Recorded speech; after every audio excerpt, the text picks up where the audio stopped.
குமரு புலவர் தமிழ்மொழி நிலையம் கேட்டல் கருத்தறிதல் தேர்வு 2007 ஆண்டு. உயர்நிலை 3 உயர்தமிழ், 4 விரைவு, 5 வழக்கம் ஏட்டுக்கல்வி. தேர்வு எழுதுவோருக்கான குறிப்புகள்.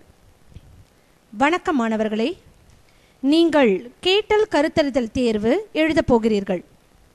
உங்களிடம் வழங்கப்பட்டுள்ள புறவய சோதனை விடைத்தாளில், அதாவது ஆப்டிக்கல் ஆன்சர் ஷீட்டில் உங்கள் பெயர், வகுப்பு ஆகியவற்றை எழுதவும்.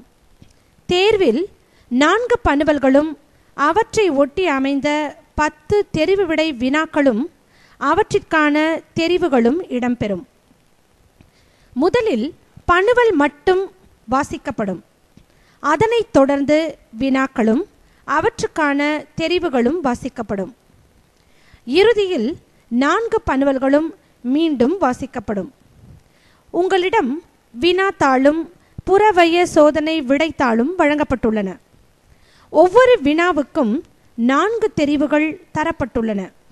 அவை A, B, C, D என குறிக்கப்பட்டுள்ளன.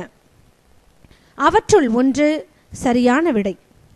அந்த விடையை தேர்ந்தெடுத்து அவ்விடைக்குரிய நீள்வட்டத்தை புறவய சோதனை விடைத்தாளில் நிழல் இடவும்.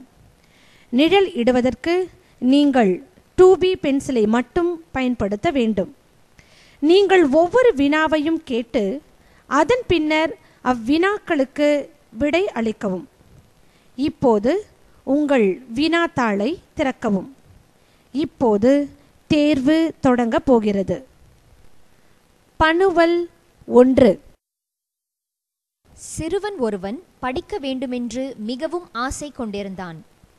ஆனால் குடும்ப வறுமையின் காரணமாக அவனால் பள்ளிக்கு செல்ல முடியவில்லை. அதனால் ஓய்வு நேரத்தில் அவனுடைய தாய் அவனுக்கு பாடம் சொல்லிக் கொடுத்தார். ஒரு நாள் அச்சிறுவன் தன் தந்தைக்கு உதவியாக வயல் வேலைக்கு சென்றான். பக்கத்து வயலின் சொந்தக்காரர் ஒரு புத்தகத்தை படித்து கொண்டிருப்பதை கண்டான். தானும் அப்புத்தகத்தை படிக்க வேண்டும் என்று விரும்பிய அச்சிறுவன் அவரிடம் கேட்டு அந்த புத்தகத்தை வாங்கி படித்தான். அமெரிக்க மக்களுக்கு சுதந்திரம் வாங்கி தந்த ஜார்ஜ் வாஷிங்டன் என்பவரின் வாழ்க்கை வரலாறே அந்த புத்தகம். இரவோடு இரவாக